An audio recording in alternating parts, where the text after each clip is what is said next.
It's time for another episode of the Cultural Hall, and excited to welcome back in Rick Turley. We've had him on before when we were talking about murder among the Mormons. He joined us for a couple of episodes, I think. And then also in this episode, we welcome in Barbara Jones Brown. Thank the two of you for being here today. Thank you, Richie, for the invitation. Yeah, we're just excited to be with you today. Thank you. It's no sort of coincidence. They've written a book together. It's not that I just picked two people out of the ether and said, hey, would you like to join us for an episode? The book is Vengeance is Mine. But before we get into that, if people don't know who you are, Barbara Jones Brown, put yourself in context for folks. Sure. So my name is Barbara Jones Brown. I'm the director of Signature Books Publishing. I've been there for a little over a year. Prior to that, I was the executive director of the Mormon History Association. And prior to that, I was the historical director for Better Days 2020, which was a nonprofit dedicated to increasing awareness of Utah women's involvement in the suffrage movement and Utah women's activism and so forth. And then before that, I worked for the church history department, working with Rick I was the content editor of Massacre at Mountain Meadows, which was published in 2008, and then became the co-author with Rick of Vengeance is Mine. So we've been working on that since 2009. Wow, that's a good long project, and I'm sure we'll get into lots of details about it. Excited to not only have received my copy, but to start pouring through it. Rick, put yourself in context for people who may not have heard the previous episode when you were here with us. I am a recently retired, longtime historian for the Church of Jesus Christ of Latter-day Saints. I spent 22 years as the managing director of the church history department, 8 years as assistant church historian, and then 4 years in directing the public affairs and church communications departments.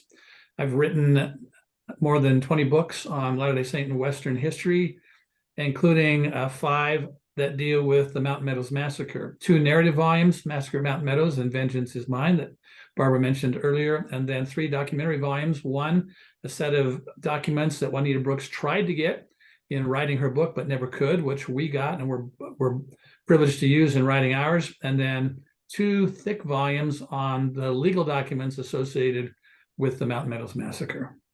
So pretty exciting, to say the least, to have not only just one of you here in the Cultural Hall, but to have both of you, and even further, to have both of you join us at the same time to be able to talk about this project. Rick, it would surprise me to know that there's someone that doesn't know about the Mountain Meadows Massacre, but for the sake of maybe an individual who hasn't heard about it, maybe a new member of the church or a new listener to the Cultural Hall has no idea, what even is that? The Mountain Meadows Massacre has sometimes been called the worst event in Latter-day Saint and Utah history.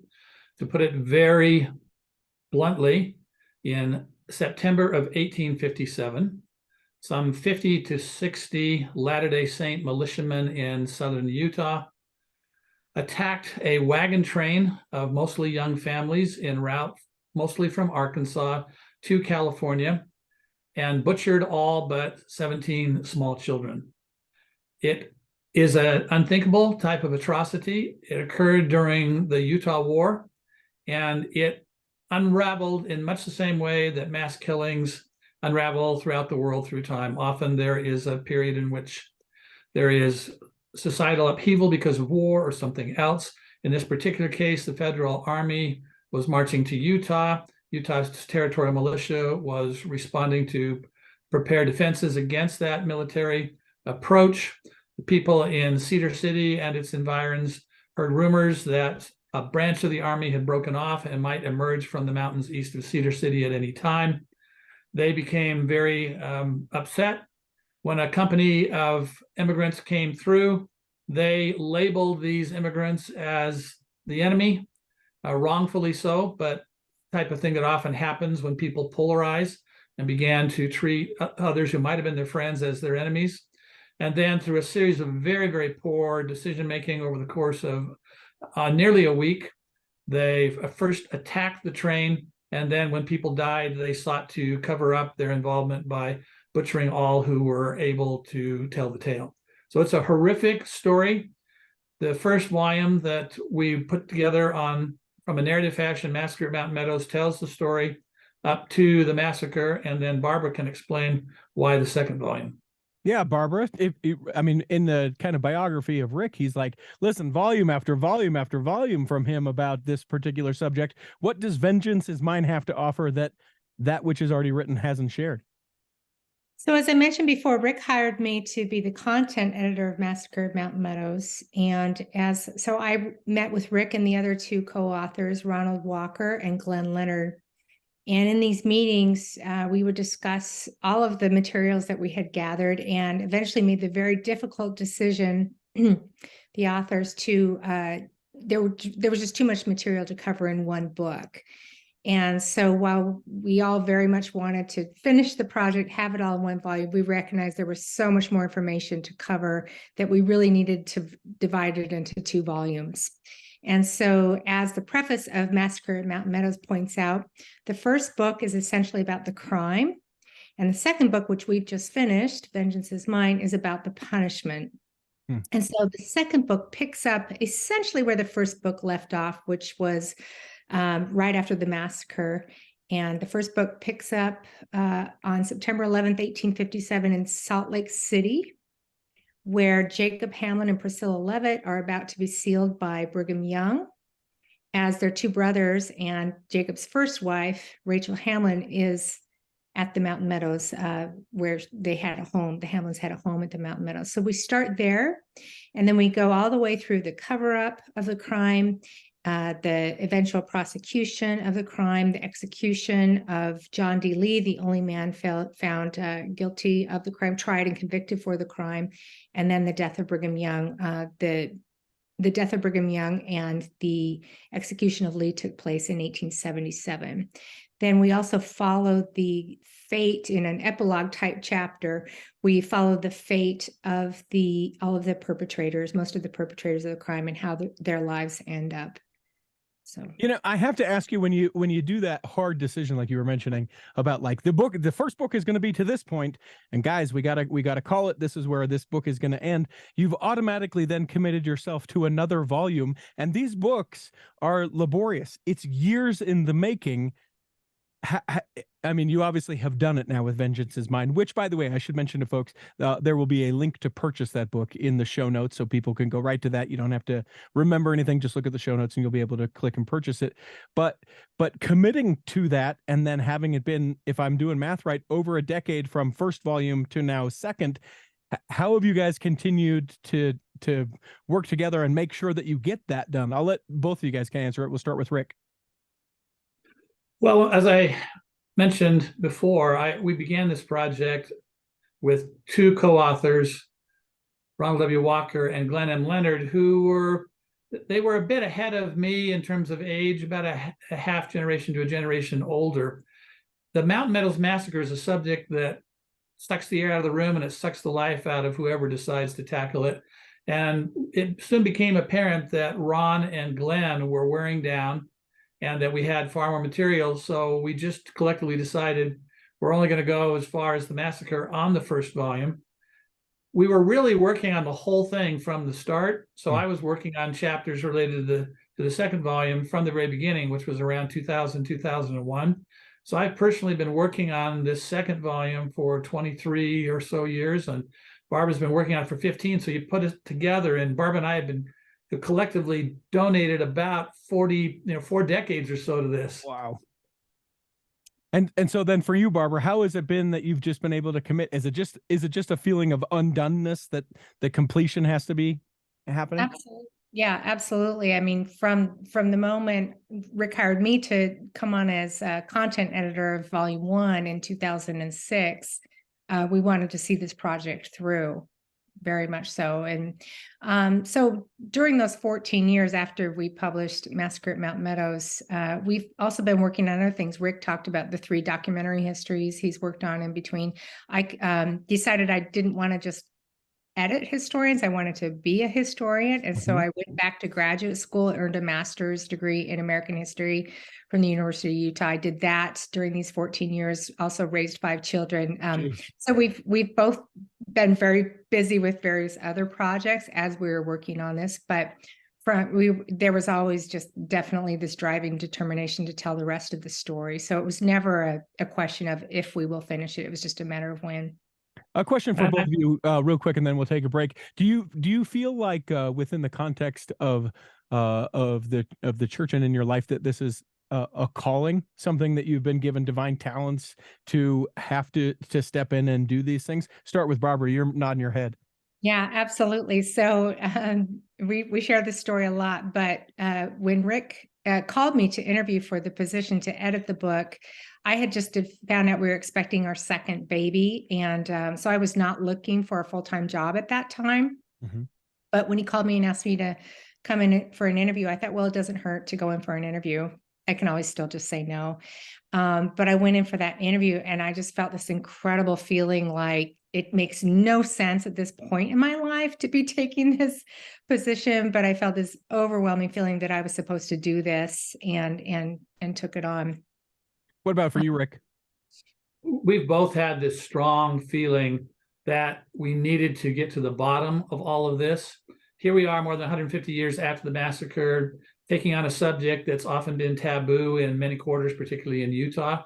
And we wanted to open it wide, shine a bright light into it, feeling that the only way to get healing and reconciliation and to purge this evil, if you will, is by complete and true and open honesty. Yeah. Well, let's take a break. When we come back, I want to talk about what Vengeance is Mine brings to the table that maybe we didn't know before. The conversation that it crafts, we'll come back and do that in the second block of the Cultural Hall. Here in the second block of the Cultural Hall, remember you can become a Patreon saint of the Cultural Hall. You go to patreon.com/the Cultural Hall, where for as little as $5 a month, you get the opportunity to get the episodes before they even get published. You get to see the fine amount of books that Rick has right before him, or right behind him as he speaks. And what I'm guessing is maybe a den or a study of Barbara Jones Brown. I'm not sure where she's at in her house, but you can't see the video if you are not a Patreon saint. Go to patreon.com/the Cultural Hall. So a couple things I think perk up people's ears when they talk about the Mountain Meadows massacre. And one of the things is the cover-up. I want to hold off on that. I certainly want that to be a part of the conversation, but I feel like beyond Brigham Young and beyond Lee, that there are some characters that we sort of need to know. These are obviously real people. This is not a fictional story that we're talking about. But tell me about who some of the players in this that we need to know their names and who they are and what they had to do with it. So, yeah, I mean, though Lee was the only man ever convicted and executed for the crime, there were many other people that were responsible for this. Primarily are Isaac Haight and William Dame. Isaac Haight was the Cedar City State President, Mayor, and Militia Major, and William Dame was the commander of the Iron Militia who lived in Parowan. He was the state president in Parowan as well. So it was ultimately those two who bore the most responsibility for it because they were the highest in the command and gave the orders for the massacre to take place. But we also know that there were between 50 and 60 militiamen who were involved in the crime. And so unfortunately, only one man was ever brought to justice for it. You know, go ahead, Rick.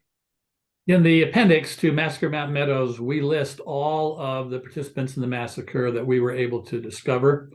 And we did that because we wanted people to know this really was group or community violence. Sure. From the very beginning, the massacre was intended to be a cover-up. Initially, the effort was to try to place full responsibility upon local Paiute Indians. Then after John D. Lee was executed, it was very easy for the other participants to simply point at him and say that he was the one principally responsible. But we wanted to let people know, in the interest of full and complete disclosure of this horrible crime, that this is really community violence, group violence. When I hear the name Haight, I immediately think of David B. Haight. Is there a relation? David B. Haight is the great nephew of Isaac B. Haight. So his grandfather's brother was Isaac Haight. Okay. And then is there a lineage of Dane within the church, anyone that we would know? Do you guys know this? This is genealogy test right now. Well, I found out I was a descendant of a perpetrator. myself, a man named William S. Hawley, after we began work on Vengeance is Mine. So after the first book was published. So that was a real shocking experience to discover that. And I maybe never would have known that if I hadn't been familiar with the Massacre story through my research. So when I was looking at some family history, there was a name that sounded familiar. And I looked in the appendix of Massacre at Mountain Meadows and discovered that. So, and since Vengeance is Mine has been published, I've been having all kinds of people approach me on social media and telling me they're descendants of perpetrators as well. And so I think that with between 50 and 60 men participating, and a lot of them were polygamists, there are a lot of descendants and probably a lot of people like me who don't even realize that they are a descendant of a perpetrator. And a direct response to your question, Richie, about William Dame. William Dame was a polygamist, but interestingly, he had no children. So there are no descendants of William Dame. Oh, I appreciate that. Thank you for keeping me on that. So, Barbara, I need to ask you then, as you're researching, you're putting this together and you find this personal connection to one of the perpetrators. What was that like emotionally? Emotionally, it was surreal, and it was especially surreal for me because I had already finished this first book, and Rick and I were involved together with other leaders in seeking reconciliation with descendants of the victims.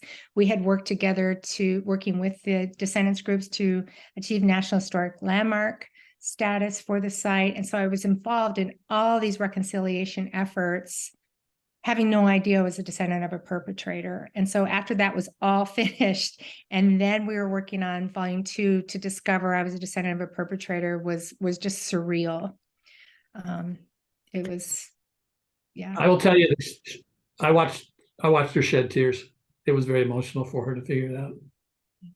Yeah, I wonder, and I would think maybe I'm making up a term, but I think for some it could very well be, because this is such a horrible atrocity, like perpetrator guilt. I'm not sure if that's a thing, but Sure, knowing yeah. what those that you're connected to have gone before did, I mean, that's a big deal.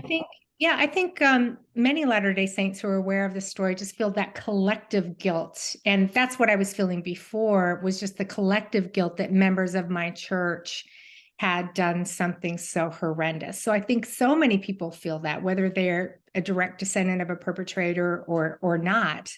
And so what I've learned, and the message that Rick and I are really trying to share with volume 2 as well, is that there is a way to overcome that guilt, that collective guilt, and that is through facing the fact, facing the truth. It is painful to face this story, but facing it, owning it, acknowledging that it happened, feeling sorrow for what happened, saying we're sorry that it happened. Of course, none of us today are responsible for it, but just expressing sorrow, particularly descendants of victims, and then seeking reconciliation and healing. That has actually brought us so much peace and incredible joy, and some very dear friendships with our friends in Arkansas and other places who are descendants of the victims. So we hope that all of us can move past by seeking this reconciliation through facing the truth.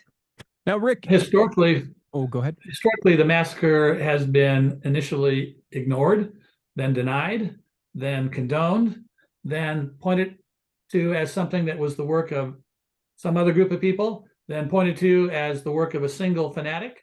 And we're gradually working our way societally to the truth. So anyone with a connection to the massacre, either by interest or by dissent or in any other way, we want to preach this idea that the only way to get past this horrific event is to face it full on, in the full light of day, and to acknowledge what really happened and not try to excuse it in any way.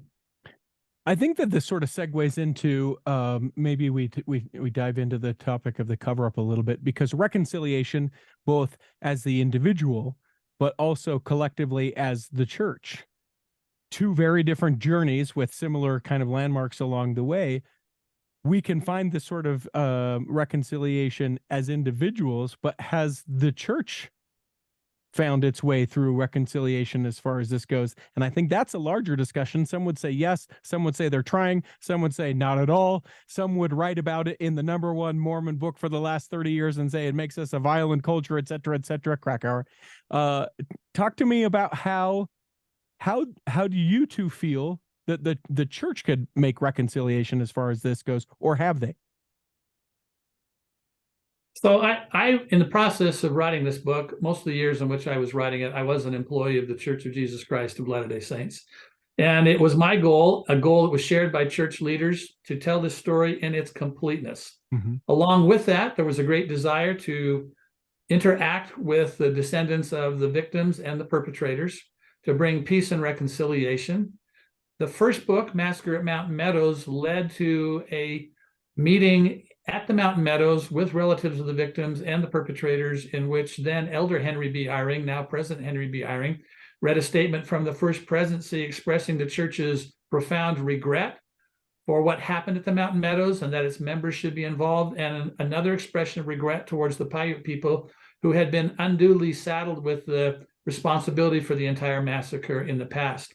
I will tell you also from the inside that church leaders have spent a great deal of time and money in order to acquire property down at the Mountain Meadows, to keep that area pristine and to make it into a National Historic Landmark. The easiest thing in the world for the church to do would have been nothing, allowing the 2.5 acres that it owned to be enclosed as a tiny park in the midst of development, vacation home developments down there, and essentially to let it be forgotten. But instead, the church has chosen to remember it in order to honor the victims and do what needs to be done, which is to tell the story in its entire truthfulness.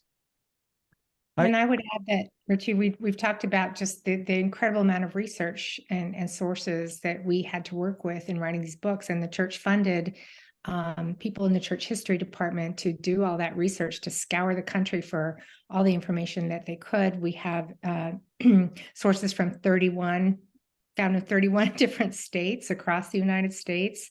And so again, just doing everything, the church has had incredible support for what we've been doing in gathering the information that it was used to write these 2 books as well. Now, that being said, neither Barbara nor I had our writing reviewed for approval by Latter-day Saint church leaders. At the time we published this book recently, neither one of us were employees of the church. So we're writing this as independent historians based on the best available information, but credit the church for all of that time and support and energy that they put into it. I felt nothing but a sincere desire on the part of Latter-day Saint leaders to face this horrible atrocity. We talk about it being a National Historic Landmark, but as far as the church goes, I know from a recent conversation with Gary Boatwright, who runs the church historic sites, it is not a church historic site. We haven't taken that step to have missionaries or be able to tell the story or sort of embrace that part as far as the church as a whole goes. Is that correct? Yeah, and I don't, just as an individual, I would say I don't think it's appropriate to have church missionaries at this site or anything. This is a national site. It's an American site, and it's really a site for the descendants of the victims primarily. This is their site. This is where the remains of their ancestors still lie. And so I don't think it would be appropriate to think of it as a church history site. It's their site. But it is getting an enormous amount of attention as a National Historic Landmark. Yeah. Both Barbara and I have gone there many times over the years, and I never go there except once in the middle of winter when there was snow. I've never been there except that I've seen people who have been attracted to it and have visited the monuments and who have shed tears and wept and read the signage and shaken their heads at this horrible, horrible event. So as we talk about Vengeance is Mine, the title of the book, that clearly comes from Scripture. Am I right in recognizing that? Which one of you would like to tell me a little bit about that? Sure. Yeah, it comes from Scripture and history, Mountain Meadows history. So in 1859, a contingency of Army men come up from Southern California, and they bury the remains of the victims, who are still, many of which are still scattered across the Mountain Meadows. They gather up as many of the remains as they can. They create a few mass graves eventually, and at one mass grave, the main one at the site of the massacre today, they build a memorial, a huge cone-shaped structure of rocks, and out of the middle of the cone, they erected a cross, across which they wrote, "Vengeance is mine, and I will repay, saith the Lord." And that is a scripture from Romans in the New Testament. And so we have a couple of chapters talk about that building of that monument. And that's where we get the idea for the title of the book. The theme of vengeance and revenge from both sides of this runs throughout the entire book. So we thought that was appropriate as well. And then the epigraph of our book says, "Vengeance is mine, and I will repay, saith the Lord." And then it says, "Be not overcome of evil, but overcome evil with good." And we chose that as the epigraph because we hope that this book will help to overcome the evil of the massacre with good by telling the truth about the story. It's also a scripture that's directed to tell people it is not the responsibility of humans living on earth to wreak revenge, to seek vengeance. That is left only to God, and that anyone who, because of anger or other reasons, wants to seek vengeance on another person should instead try to be good, be kind, love enemies, as Jesus said. This is a culmination of, I won't say your entire life's work, but a considerable amount of each of your life's work as you've published this book now, Vengeance is Mine. I would be curious, as you let's dial it back in maybe the last 5 years as you've been researching, getting this ready for print, and studying all the different documents made available by the church and otherwise. Are there things that even within the last 5 years that you have learned that were not known before from the research? And if so, what are they? Starting with you, Barbara. Oh, gosh, there are countless things that we have learned while working on volume 1, and then countless more things that we've learned working on volume 2. And that's the nature of history and doing good research, is you should always be being surprised by new things that you're learning and finding. One, we found out more about a strategy that Brigham Young had to try and convince the federal government to pull back the troops that it had sent. He was encouraging raids of cattle. He was not encouraging killing of anyone, but he was encouraging cattle raiding and encouraging Native Americans to participate with Mormons to raid cattle as a strategy to say, hey, look, if you're going to replace the Mormons, or if you're going to drive the Mormons out of Utah with the army, then who's going to control the Indians? So he was playing on that stereotype, that 19th century stereotype. And we discovered there were several attacks on immigrant trains between September 7th and October 3rd, 1857. So that's a new motive that also comes into play along with those that Rick had mentioned. Other things, we found a few sources, very early sources immediately after the massacre, that mention 95 and 96 victims of the crime, rather than the number of 120, which is an estimate made later in 1859 by Jacob Hamlin and the Army that I mentioned earlier. And the reason why that matters is not to downplay or make the massacre seem any less heinous than it was, but to say we probably are pretty close to having the right number of names. Historians and descendants groups have put together about 88 names that have been identified so far. So we're closer to being accurate on that than we thought. So we can relieve that worry about trying to find out who's missing, who are the names that we still need to find. Rick, I'll let Rick jump in with a couple of more discoveries as well. Before you do, Rick, let me posit this question. You talk about that there were attacks on other these groups that came through. Were there any that were that ended in bloodshed of people, or was it all mainly attacking and getting livestock, those kind of things? Yeah, so great question. So we do know that one of the attacks in the north, very northernmost part of Utah Territory, led to one of the immigrant men being killed. We do know that some other attacks that were taking place in central Utah near Fillmore and Beaver led to 3 of that immigrant train's leaders being shot. They all survived, but they were shot during the process. But for the most part, the attacks did not lead to bloodshed. And Brigham Young repeatedly said he didn't want any shedding of blood during this Utah war period. So it was clearly not his intention. I think a lot of Latter-day Saints have been familiar with the attacks that Lot Smith and members of the Nauvoo Legion made on civilian trains that were supplying the Army up in Wyoming and other locations. What we've discovered is this broader strategy, all part of the same effort. In terms of additional new information, Vengeance is Mine is really the first book to understand and explain what happened with John D. Lee and his 2 trials.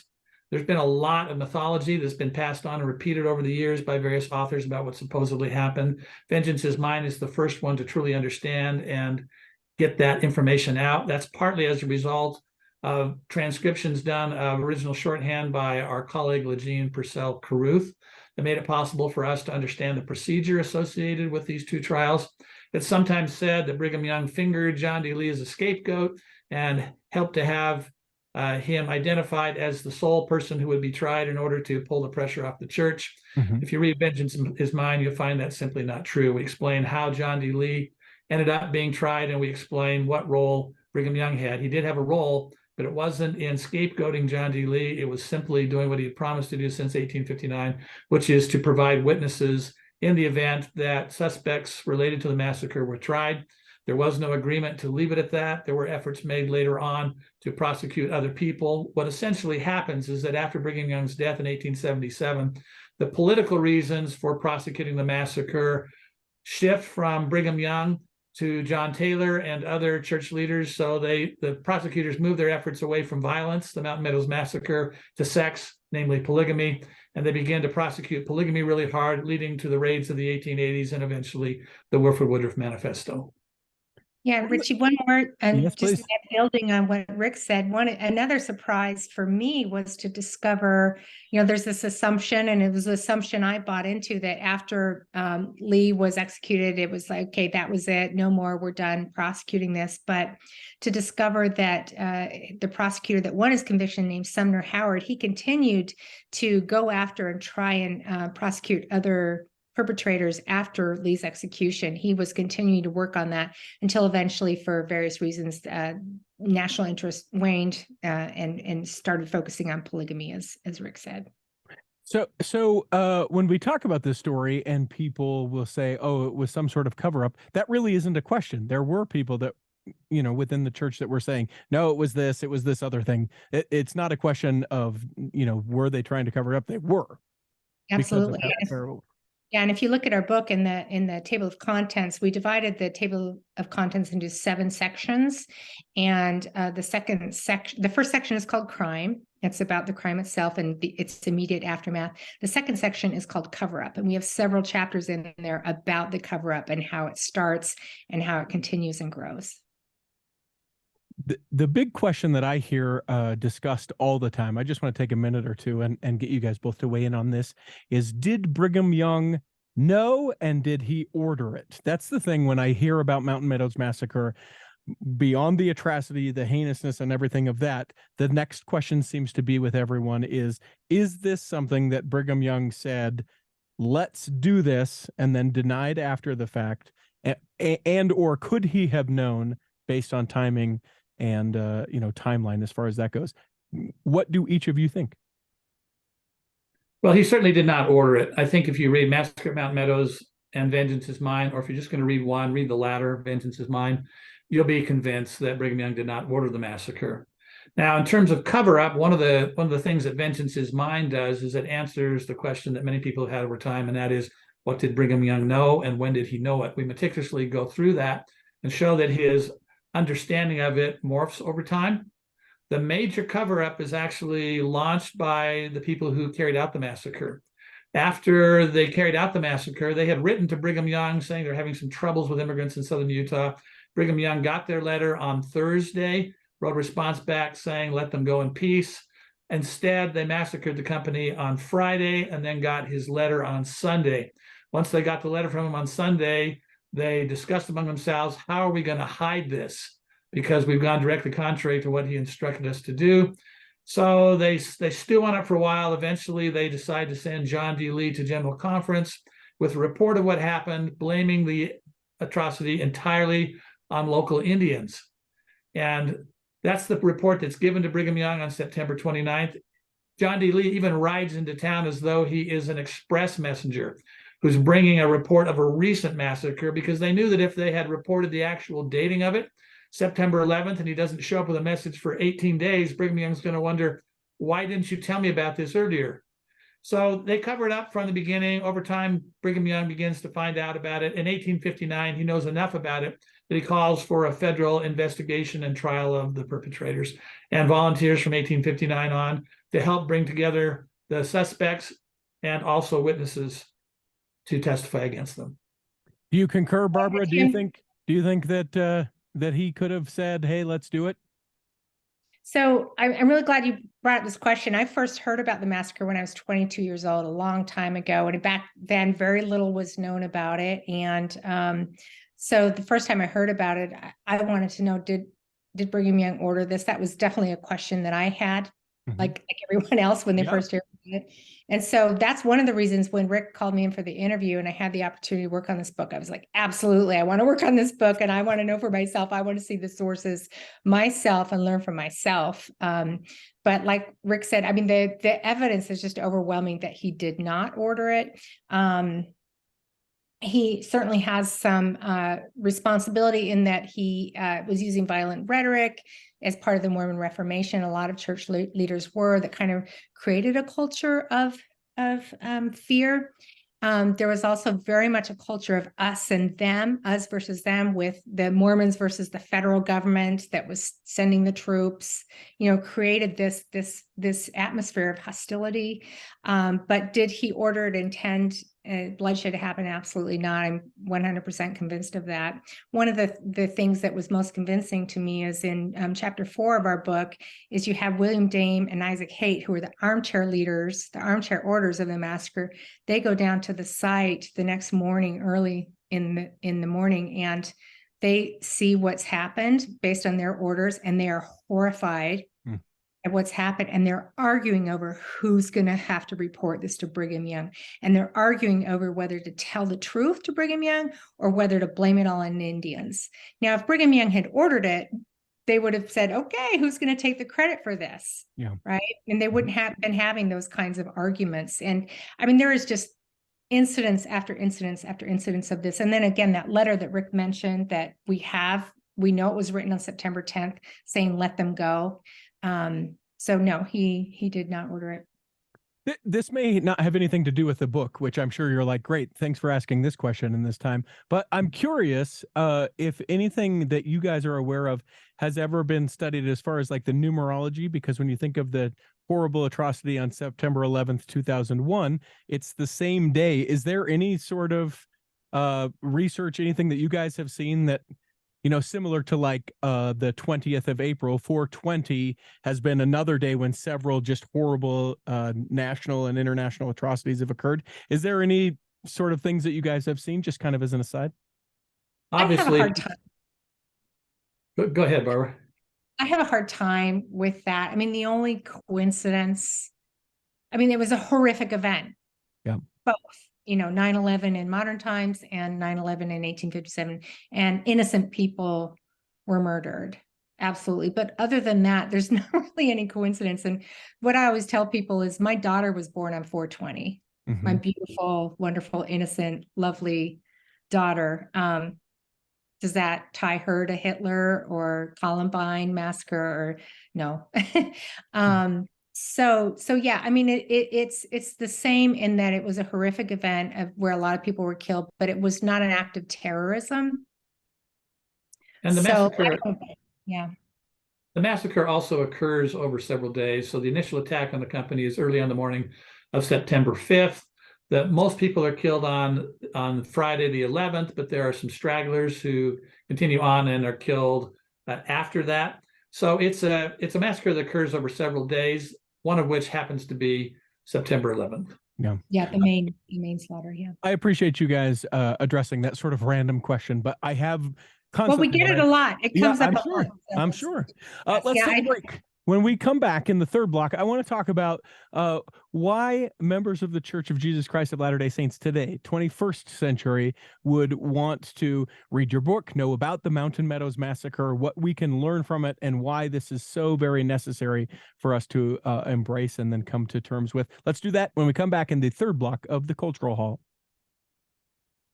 Here in the third block of the Cultural Hall, remember, you can always send us an email. It's contact@theculturalhall.com. Great part about email is it never closes. You get an itch in the middle of the night to say, oh my gosh, I loved that episode with Rick and Barbara. You can send that email middle of the night. Doesn't wake me up, and I love to read it when I get up in the morning. You have a guest suggestion. Maybe you're reading a book and you think we should get the authors in, something that we haven't talked about before here in the Cultural Hall. Always welcome that. It's contact@theculturalhall.com. So we've talked a little bit about the cover-up. We've talked about some of the things of reconciliation. What does it benefit? Some would say, and I would call these people wrong, but they would say the past is in the past. Let's focus on the future or the present. What do we as members of the Church of Jesus Christ of Latter-day Saints gain from studying the Mountain Meadows Massacre? Well, there are lots. Go ahead. Go ahead, Barbara. I think that stance of, I think for generations, the church tried to say, or church members tried to say, well, the past is in the past. Let's not talk about that. But guess what? This story is still, it keeps surfacing and resurfacing. And I think it's because there hasn't been a willingness to just openly talk about it and encounter it and own it. And then only then can we really truly move past it. So that has never worked. And Rick realized that when he had the brilliant idea that it's time to write a book about this subject. But as a historian, I know that we can all learn from our pasts, whether it's in church history or American history, so on and so forth. And the only way to truly learn from it and move on and create a better future is to encounter our past, even when it may be painful. Our first volume on the subject, Massacre at Mountain Meadows, became the basis for a section on the Mountain Meadows Massacre that was included in the church's new 4-volume History Saints. And so you get a condensed version of that in Saints. But of course, this new volume, Vengeance is Mine, wasn't ready then. So you're only getting half the story as Latter-day Saints when you read the account that's there. You get the other half, you have to read Vengeance is Mine. So what are the kinds of lessons that we can learn? Vengeance is Mine shows how people become polarized in times of economic and political tension. In those periods of polarity, they begin to look at people different from themselves as the other. And then the other over time becomes the enemy. And when that happens, people begin to shift in their minds from one set of ethics or laws to another. Our church, as well as most other Christian churches and most churches and organizations throughout the world, adhere strongly to that provision in the Ten Commandments, thou shalt not kill. And yet, most churches throughout the world, not all, but most churches throughout the world and most cultures permit people to reverse that during times of danger, times of war. So you shift from peacetime ethics to wartime ethics. What we can learn from this book, Vengeance is Mine, is not to polarize, not to look at our neighbors as somehow so different from ourselves that we need to treat them as the other and to vilify them and to consider them as somehow less than deserving to live. So it's really a tale for our time, a time in which societally, particularly in this country, but elsewhere, we're polarized, sometimes as a result of listening to only one set of news instructions through our social media that's been set up to feed to us only what we want to hear. We should recognize that it's important to listen to others, even those with whom we seem to disagree. And at the very least, even if we agree to disagree with them, we should still agree to love them. And I wanted to add that one thing that, we talk about the pain from the Utah side or the LDS side or descendants of perpetrators side. As we were working on book 1, I met descendants of some victims who invited me out to Arkansas to meet all of them. And when I went to this big reunion of descendants of victims, I discovered there was still so much pain on their side, the descendants of the victim side. And then once we came together, only when we came together were we able to heal that pain. So if we're not talking about the story, there's still this pain, even if it's hidden pain. But when we can come together in a spirit of reconciliation, then the pain is healed. I'm going to ask you a question that's going to make both of you uncomfortable, but I'm going to preface it with this. Neither Rick nor Barbara speak on behalf of the Church of Jesus Christ of Latter-day Saints, and their opinions are their own.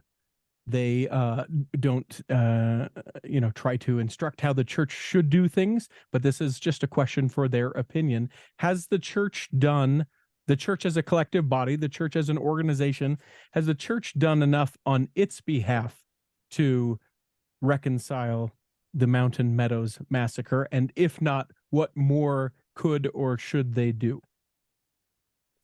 My answer would be that the church has been doing a great deal and is continuing to do that. So those who remain with the church history department are in contact with the relatives of the victims and the relatives of the perpetrators. They continue to add property to and add signage to the site at the Mountain Meadows.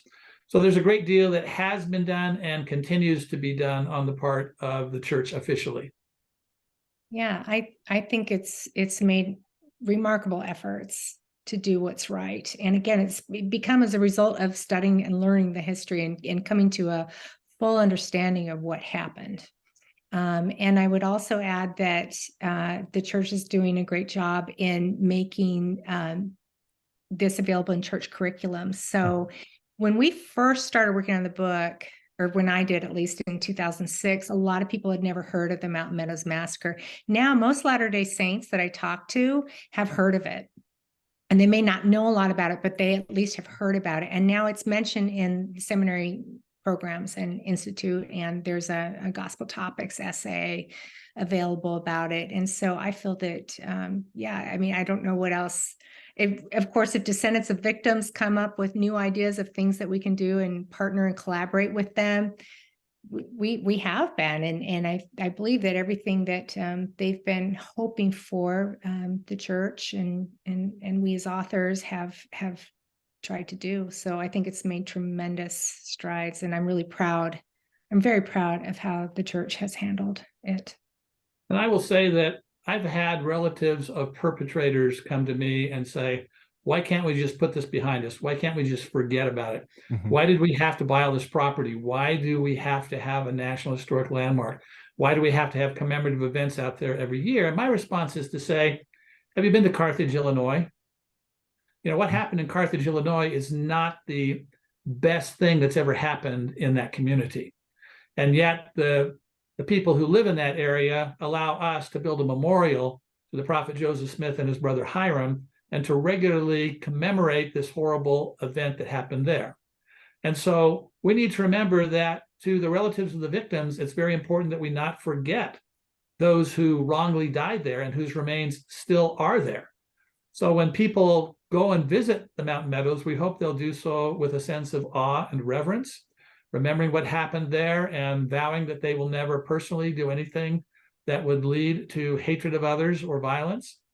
And at the same time, remembering that the people who were there were innocent. Their lives were taken from them wrongfully. They were young families en route to dreams, and those dreams were extinguished and replaced with nightmares.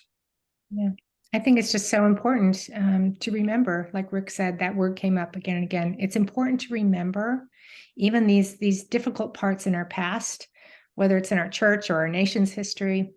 It's important to remember so that we don't repeat the mistakes of the past, and we can learn from them, and it can make us better people, more compassionate, more empathetic, more willing to consider views of others and see others as our brothers and sisters instead of as enemies. I appreciate you guys embracing the question that I asked, because I know it's a little delicate based on professional and other relationships as far as the church as a group and all that kind of stuff. I appreciate you doing that. I'm going to throw out a suggestion. So for you guys and for other people that are listening, we have Fifth Sundays.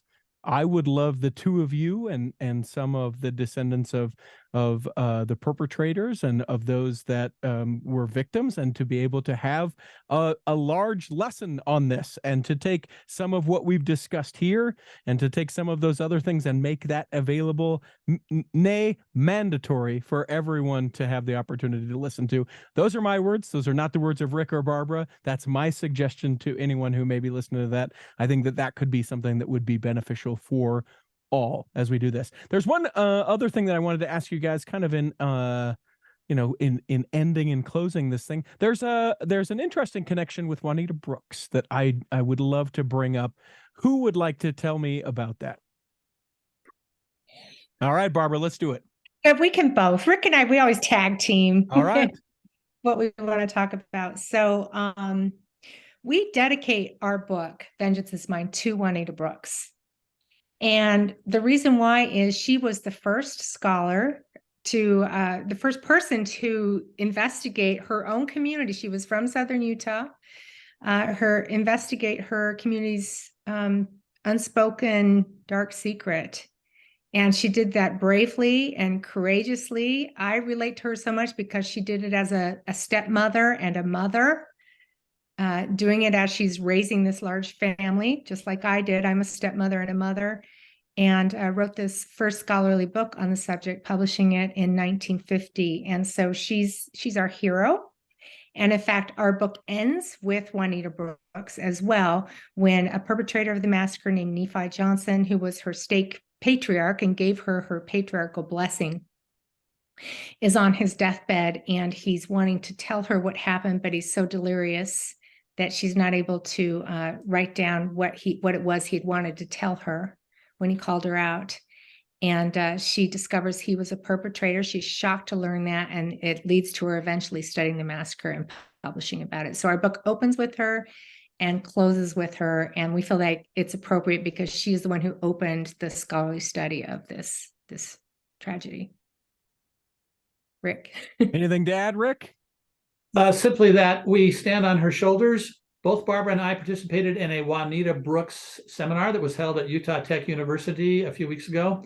There, we point out what she got right. She didn't get everything right because she didn't have access to the sources that we have. So she got some things wrong, which we pointed out in part in there, but are more particularly pointed out in the narrative of Vengeance is Mine, which we encourage people to read. We believe if Juanita were here, she'd say 3 cheers for your book. Yeah. And if she were here, I would invite her to be a part of that 5th Sunday lesson as well. The one I'm pushing for. I'm going to write a couple letters. We'll get that happening. The book is called Vengeance is Mine. I've been talking with Rick Turley and Barbara Jones Brown, the authors of that. You guys, there are 3 questions we ask everyone who steps into the Cultural Hall. I will ask those of you and then let you about your day. We'll go ladies first for each of these questions. The first question is do you have a calling right now? And if so, what is it? Yes, I am I'm the historical leader of our stake's trek. So our stake is going on trek soon, and so I'm there to make sure we get everything historically accurate. And so I is that like pictures and journals and stuff, or you mean like just making sure that legends around trek aren't repeated, and that we work with actual accounts and journals and so forth in telling the story of what happened. As sort of an aside, I'm curious, do you think that the pioneers would say, guys, we did this. Why are you continuing to do this every 4 years? Well, I think it goes back to remembrance, remembering the sacrifices that people made for their faith. And again, so when I was saying, we remember good things and bad things, so hard things, difficult things. It's important to remember, our ancestors who went before and the sacrifices they made for their beliefs. Yeah. That's a good. All right, Rick, I know recently retired, which means you're busier than you've ever been. What's your calling right now? Well, my calling in my local ward is as an adult Sunday school teacher, teaching the Come Follow Me lessons, gospel doctrine, if you will. Yeah, I'll need to get that address. I'd love to go to one of those classes. That would be a fun thing to sit in on. Barbara, if you could pick a calling for yourself, either one that exists or make one up, what would you pick? Wow, I have never thought about that. I mean, there are people that are doing for their professions what I'd love to see done, and that's like telling more women's history. Okay. In the church, and there are people who are hired who work for the church history department who are doing that. So yeah, So women's history of the church specialist? More of it taught and shared in church history. Okay, so teacher of women's church history. That's the calling. Or like, here's what I would love to, when they decide what lessons are going to be taught, I'd love to have a lot more that involves women and women's leadership and women's voices. I love that. I love that. All right, Rick, what about for you? If you could pick one or make one up, what would you pick? So I actually like, in terms of existing callings, I love what I'm currently doing. It's been my favorite calling. I've had this calling on and off over probably 40 years. And I really enjoy that particular calling of teaching adults in Sunday school. In addition to that, I have always wanted to, and have always, since I became an adult historian, I have written about the history of the church, trying to latch on to subjects at a depth which no one's ever gone to before. And I'm going to continue to do that. I'm not done with Vengeance is Mine. I will continue to write about church history. Ooh, I like that tease. That reminds me of a question I didn't ask either of you, but I'm going to now before I ask the final one. What's next? I know you're working with Signature, Barbara Jones Brown, and Rick, you're retired, which means, again, feverishly working all of the time. Barbara, what's next for you? Okay, so that's funny you should ask, because I am currently working on my next book. Okay. And right now I'm not sitting in my own office. I am in Philadelphia working on my next book. I am sitting in Laurel Thatcher Ulrich's office. Okay. And I am writing her biography. A quick byline for people who don't know who that is.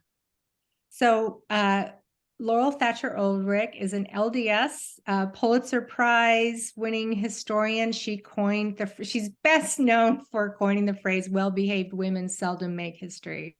And she has a remarkable story.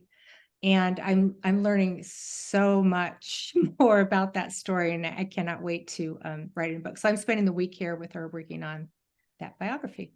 Any idea when? A happy, uplifting, inspiring topic after working on Mountain Meadows for 18 years. So. Any idea when we'll see that? No. I'm not going to make any predictions. I've learned not to do that. Yeah, fair. That's a fair thing. All right, Rick, what's next for you? You said writing's not done. What's the next thing you're putting your work to? Well, being retired, I have the luxury of avoiding writing contracts. Writing contracts commit you to a schedule and push you really hard and put a lot of pressure on you. In my retirement, I want to be more thoughtful in the things that I'm writing without the pressure of contracts. So I'm working on two things right now. The Joseph Smith papers are wrapping up. It's a project I helped to launch in 2001. And so it's an ideal time to spend more time thinking about Joseph Smith. So I'm spending a lot of time reading and thinking about and writing about Joseph Smith. And then everybody needs a kind of hobby project. Sometimes when your brain is full and you need to just sort of relax, or to use a Joseph Smith phrase, when you need to unstring the bow so that it retains its strength. I work on John Wesley Powell, the river explorer who went down the Green and Colorado rivers in 1869, 71, and 72. And I have a long-term project someday to write 3 volumes, one on each of Powell's river trips. And so for that reason, every year during the summertime, I take a river trip. Last year, I floated the entire Grand Canyon from Lee's Ferry to Pierce Ferry on a raft. Wow. Wow. And we should say that Rick's research on John Wesley Powell is woven throughout Vengeance is Mine, because Powell was being guided years later by perpetrators of the massacre through southern Utah. And so that story is woven throughout our book as well. We should also say that Rick just wanted to run a river every summer, and so he had to justify it to his wife and be like, "Listen, it's for work. I have to. I don't want to. I know it's going to be several weeks. I would like to be here with you, but I have to go do this river thing. Sorry, I'll see you in the month of July." Richie, it's so hard because you don't know how pure to do labor. Richie. It's pure labor, Richie. Absolutely pure labor. And Barbara and her husband Matt have joined me. Yeah, we went on one of those trips. It was fun. Yeah. You're sending her pictures being like, "Oh, it's the worst. The water is so peaceful, and we woke up to the sun today. Blah. Oh, I hate it. It's terrible." In all seriousness, and this guided Barbara and me in writing Vengeance is Mine, my rule of writing is I don't write about a place unless I've seen it. Because I've learned over the years that your imagination can take you far astray. So when we discovered, for example, that John D. Lee drove 4 dozen head of cattle from the old Perea settlement that's east of Kanab down to Lee's Ferry in the 1870s, Barbara and I and her husband Matt and some of our friends, we hiked the 4 days through the slot canyons. Backpacked it. Yeah. from White House all the way down to Lee's Ferry in what was sometimes freezing cold water in order to see it so we could write about it. Oh, Yeah. that's Yeah. And actually, pretty much almost every site that you'll read about in Vengeance is Mine, we went there. We went there to see where it happened so we could write accurately about it. that's Yeah. so sad for you two. I bet that It was was just so hard. miserable. Boy, what an ugly So part of hard. the state of Utah. The worst was when we had to go to Lake Powell. Oh, That's the oh, worst. you guys are so brave. You are so brave. Thank you for your bravery. The last question we ask everyone who steps into the cultural hall, we ask you to interpret it however you may. Rick, we've asked you this before, but I'm betting your answer may change. Who knows? We have that when we have multiple visits from a particular guest. But the question is, what is your favorite part of your faith? Is Barbara starting again or am I starting? You go, Rick. He asked Okay, you Rick, first. you go. The favorite part of my faith, honestly, is the first two great commandments to love God and love neighbor, and associated with that, the three great virtues or principles of faith, hope, and charity. What I say to people when they have concerns about what might be going on in their own lives or in the church, I say to them, retreat to those principles. Retreat to those basic principles. So, for example, if you have harsh feelings towards somebody or some group of people, retreat to charity, the greatest of all. Yeah. All right, Barbara. Gosh, there's a lot, but I think one of the things that's so important to me that I love is the church's, our faith's emphasis on family. And my family relationships are strong, not only in my immediate family, but also in my extended family. And for me, that sense of being tied to my family also extends to ancestors and learning about them. And so knowing who I am because of who my ancestors were. In fact, I discovered I was Laurel's third cousin, Laurel Thatcher Ulrich's third cousin, because of knowing about our family. And so a lot of times we will talk about our common ancestors, the Thatchers. And so having those ties, those family ties, and the importance of family history work and generations connected is so important to me. Beautifully said. The name of the book is Vengeance is Mine. Rick Turley and Barbara Jones Brown, thank you so much for being here. You can find a link for this book to purchase it in the show notes, so go ahead and click there. And also you can read a little bit more about Rick and Barbara. The win for me is that I didn't call you Babs. For some reason... No, that's my nickname. It would have been okay? Yeah, I didn't want to be too impersonal. So I was named after my grandmother, Barbara. Her name was Babs. She went by Babs. And then all through college and high school, I was Babs. And so I kind of actually love it when people call me Babs. No problem. Well, then Babs and Rick, it's been great. I look forward to your 5th Sunday lesson. Can't wait. I'll talk to the folks down there in downtown Salt Lake. We'll get it happening. Just make sure you get ready. It's coming. It's coming. And we all need to learn about this. We hope that this episode has nourished and strengthened your body, that if you're not healthy enough to listen this week, that you'll be healthy enough to listen next week. And then when the time comes, you'll be able to travel home in safety. In the meantime, we'll be saving a seat for you on the back row of the Cultural Hall.